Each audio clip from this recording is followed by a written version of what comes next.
the Guardians officially signed some players to contracts. Those are their own players, not any free agents. No other moves made, but we'll take anything we can get this time of year with the winter doldrums and the forever pending Bally's Diamond Sports Group bankruptcy deal court rate that nobody seems to understand. And we'll talk about why we don't understand one player from the Guardians that's not getting any offseason love and some more draft banter. You are Locked On Guardians, your daily podcast on the Cleveland Guardians, part of the Locked On Podcast Network, your team every day.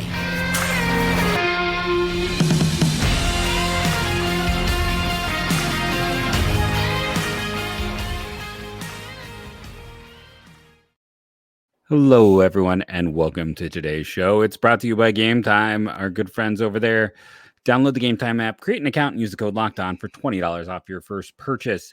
I am back into my more traditional space. No Christmas tree in the background. Justin is in his typical space, and we're ready to talk about the Guardians spending, close to $20 million today. About $20 million today. Spent some money. How about that? Yeah, no, that's money on their own players. Not really a shock. The Guardians settled all their arbitration with all their arbitration eligible players, which is, some years they have gone to arbitration with some guys, but there was a point there from like 1994 to 1993 to like they refused 2012. Yeah, and it was like Josh Tomlin and Vinny Pisano of all people. It was like they went to arbitration with Greg Swindell, I think, in like 92 or something. And that was the last time until I think the 2012. And it was like, I think it was either, if it wasn't Pistano, it was definitely Josh Tomlin, which those are two guys that, you wouldn't have thought they would have gone to arbitration with. And they've gone to arbitration with a few guys, since then, not an overwhelming amount, because a lot of teams in baseball have kind of moved to the file and trial kind of thing. Like they just go to arbitration with everybody to try to save money and argue against it. But Cleveland's always been against arbitration because if you're not going to know the process, it involves going to court, and Cleveland's people, they actually send lawyers there. It's not the GMs, right? They send lawyers. I'm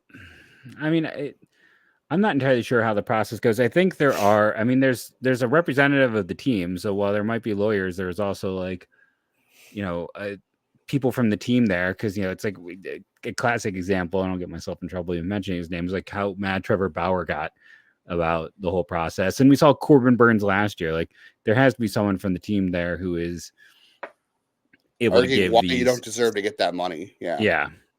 Which is exactly why some teams don't like arbitration, because you're basically going in there and one side's saying I deserve $8 million, and the other side's coming in saying, well, you really deserve $5.5 million, and here's why you don't deserve that $8 million. And then it's just a bad feeling all around. And of course, Trevor Bauer wanted to go to arbitration because that's just who he is. But we're not going to go any further into that.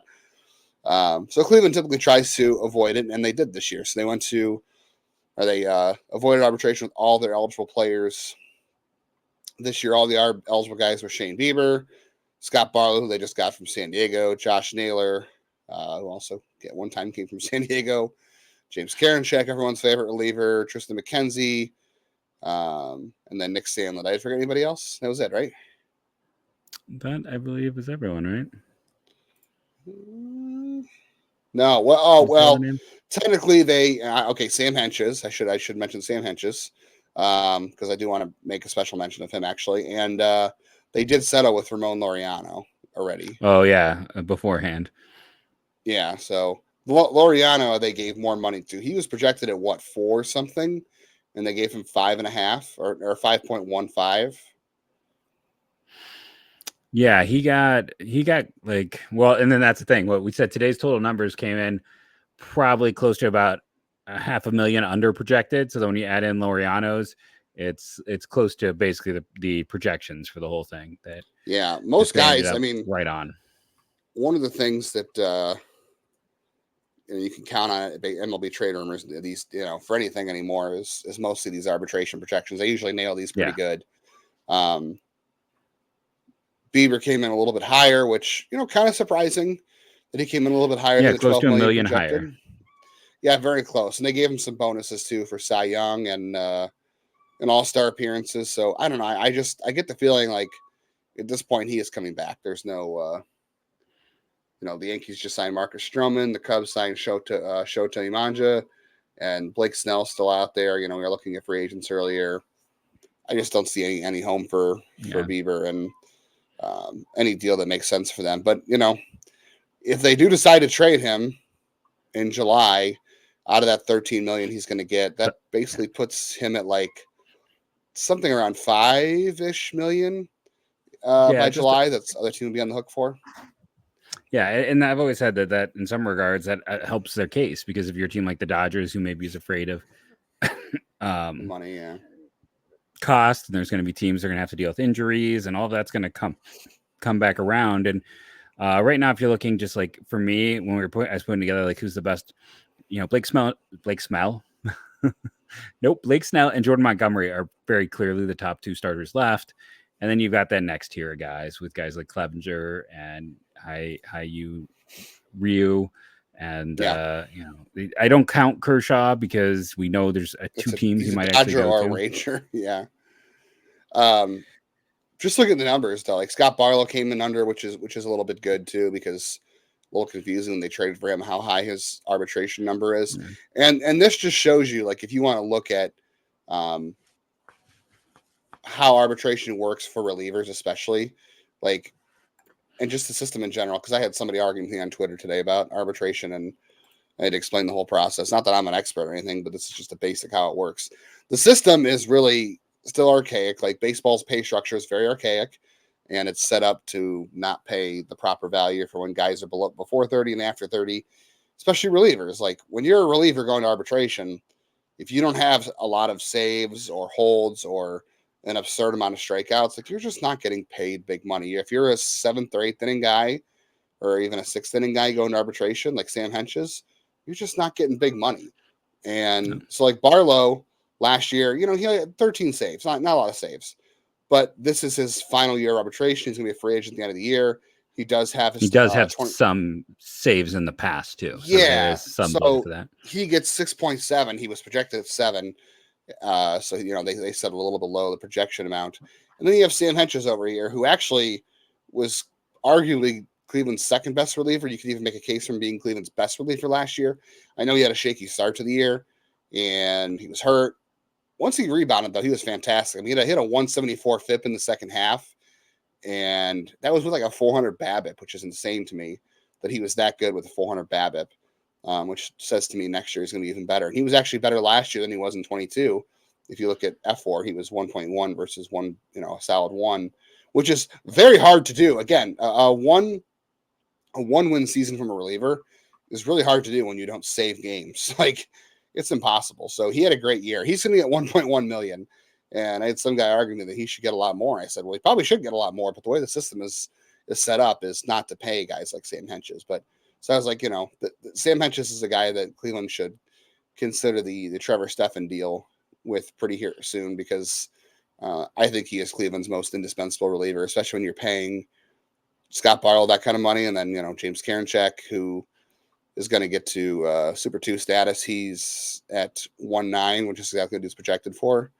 Like, that's just wild to me that Hentges is only a 1.1. And I think, and it's his first year of it. That's part of the process too. Right. He's a 2-year. Yeah. So he has that. But and then the other thing I just want to point out is, like, this is kind of the value of the additional value of Class A is he's locked up and he's your closer. So then it actually, having him in that position brings down your overall arbitration costs, because now no one else is getting the saves. No one else is in that position. And arbitration for relievers is heavily save based. Again, that's why Barlow's expensive. He was a closer, so his number, and you never go down. You always go up or stay. Right, you never go back down. So, that allowed Barlow to jump up there, having been a closer.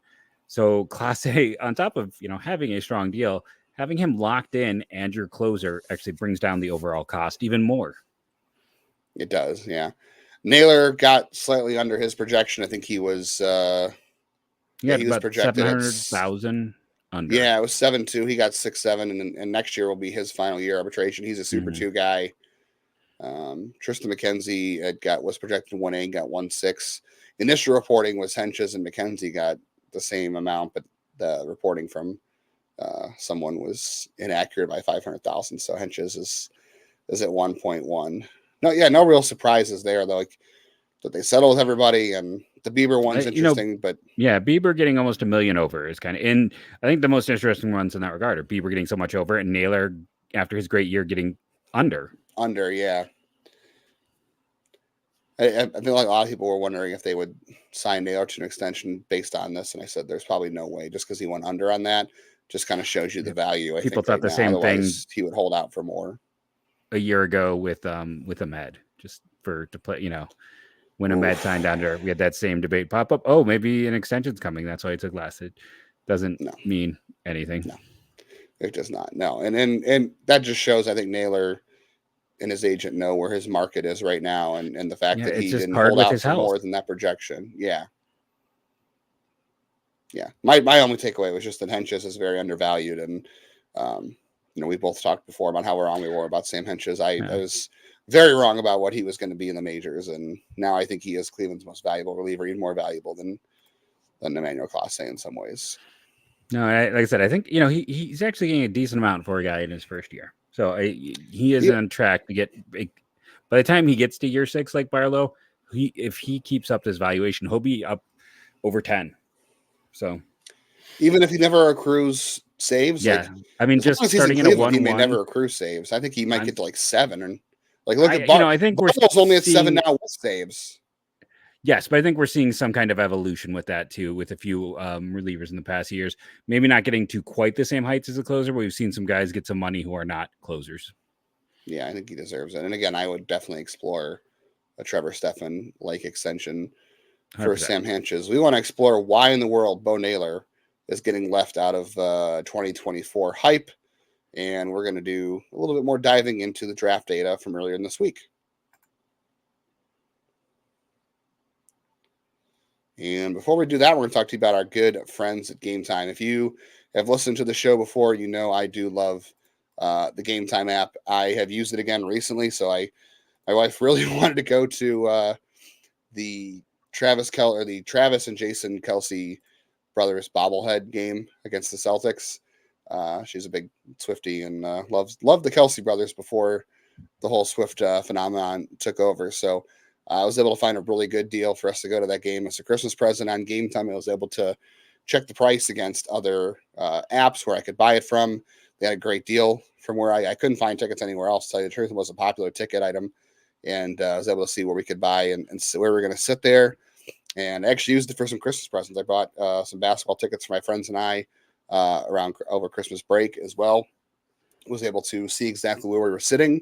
And I was able to compare it to other deals because with the Gametime guarantee, you get 110% of the difference if you find the tickets that you are buying in the same section row for less somewhere else. They'll credit you 110% of the difference.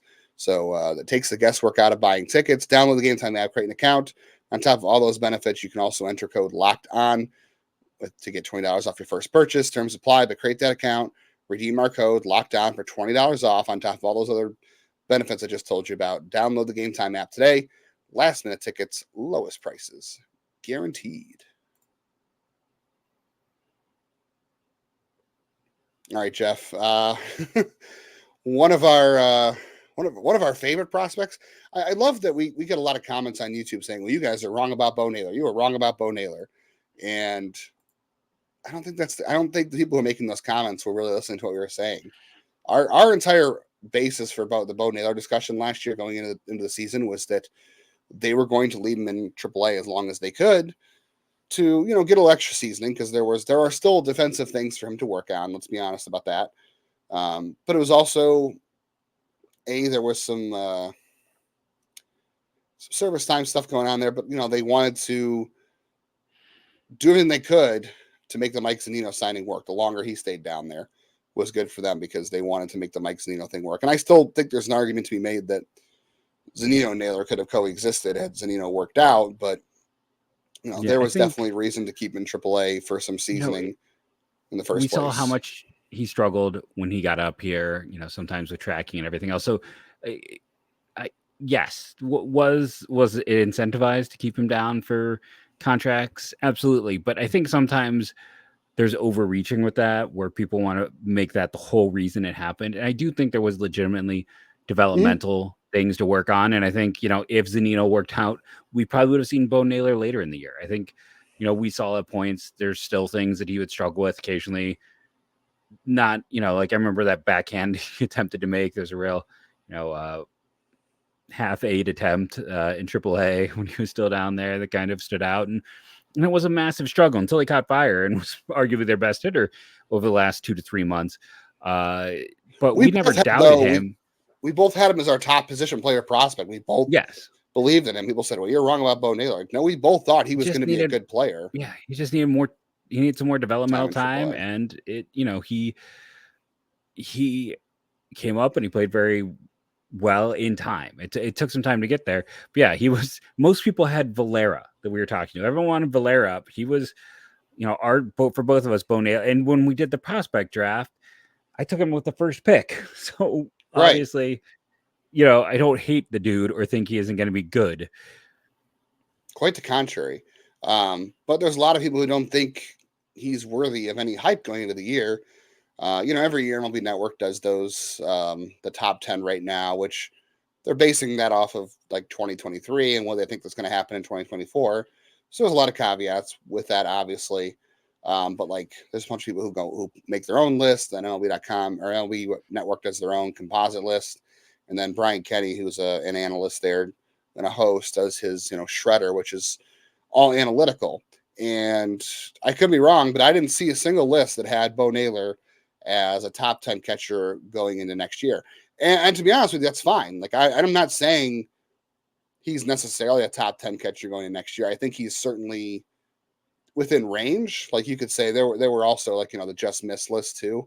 And he didn't appear on the just miss list, which I thought was a huge oversight. But a lot of the lists I'm seeing are including Yainer Diaz, who you and I both were never really high on, who had a great year last year. And a couple of those lists also didn't have Jonah Heim on them, who was 1 an all-star and 2 a gold glover. So I'm like, okay, so no Jonah Heim on some of these lists, no Bo Naylor, but Yainer Diaz is like 8th.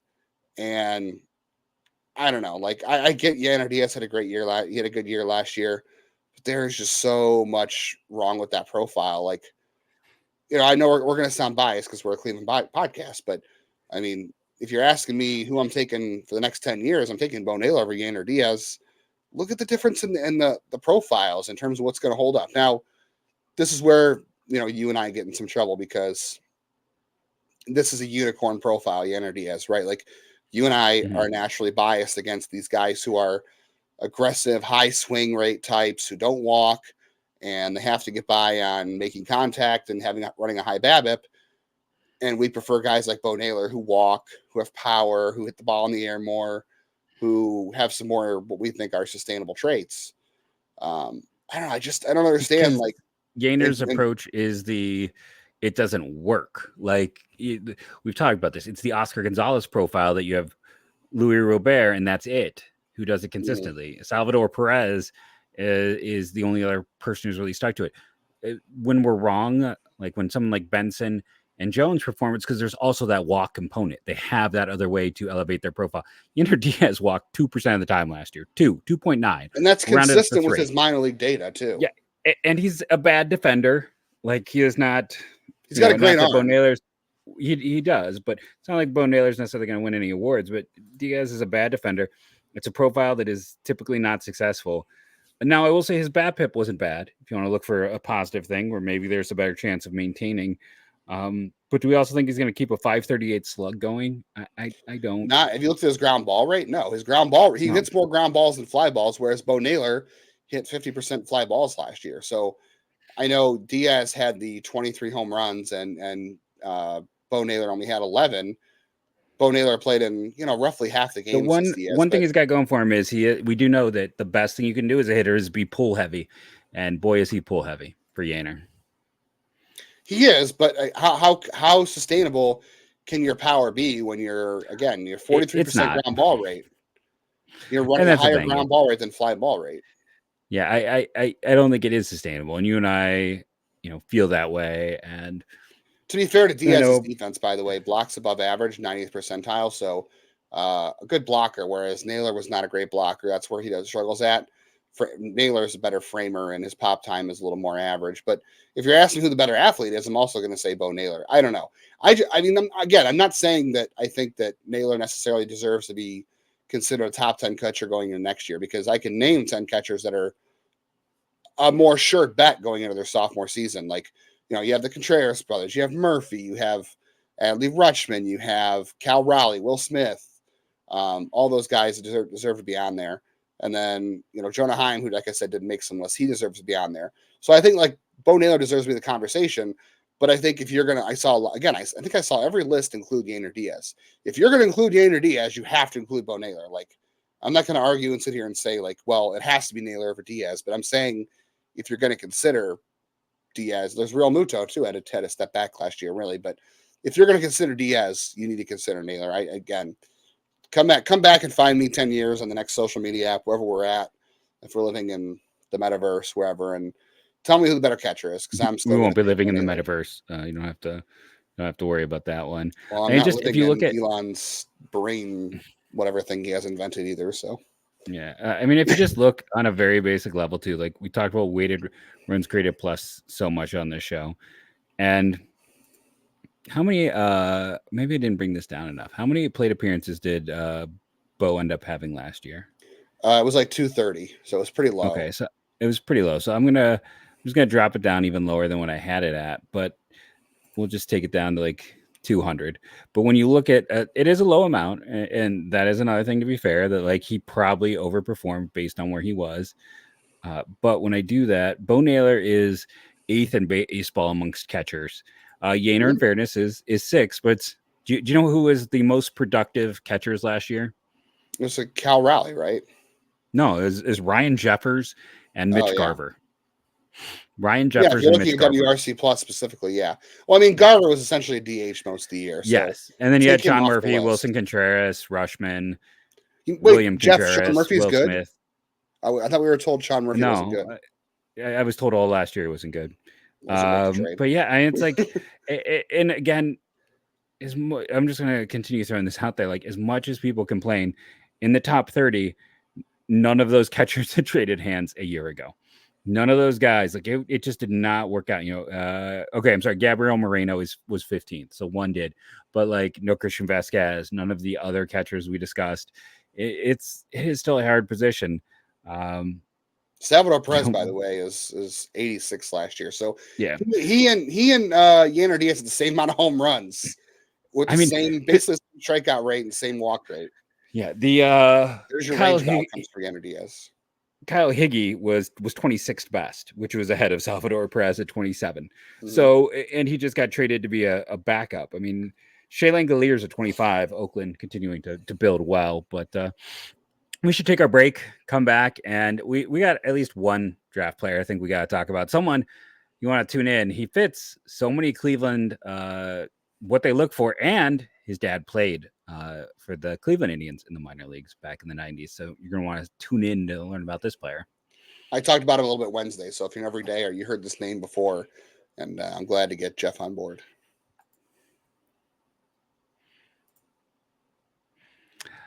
Hey, FanDuel. One of the reasons I love FanDuel is, and they are constantly a supportive ad for us. They're constantly here for us. They're like the best friend. They are always here to support us. The NFL season has wrapped up, but there's still time to get on the action with FanDuel, America's #1 sportsbook. Right now, new customers get $150 in bonus bets guaranteed when you place a $5 bet. It's $150 in bonus bets, win, lose, or draw. The app is easy to use. There's many different ways. They have parlays. They have bets in a new Explorer tab. You can make a parlay in the Parlay Hub and more. So visit FanDuel.com/lockedon and make your first bet a layup. Why are we going layup with football? Make it a field goal. Make it a field goals single. are tricky, man. Kickers aren't all that good anymore. Extra point. Yeah, that's so still the visit same thing. FanDuel, official partner of the NFL and Major League Baseball. I could say that was part of ours before. Well, quickly before we get into draft stuff too, I just saw Jeff Passan tweeted that here's the players who didn't reach a deal before arbitration deadlines today. And this just tells you why this system is so goofy and why it really is bad practice to go to arbitration, because let's just pick out some of these guys arbitrarily, fit arbitration. Jonathan India filed at $4 million. The team filed at 3.2, so that's 800,000. But that's not even like the worst one. Like there's Mauricio Dubon filed at 3.5. The team filed at 3. Danny Colombe, who is a reliever for the Orioles, he filed at 2.4. The team filed at 2.2. $200,000. You're going to arbitration over $200,000. That's how you piss your players off. Like Casey Mize, who the Tigers desperately need to work out, he files at 840K. The Tigers filed at 815. You're really going to go to arbitration over that amount of money?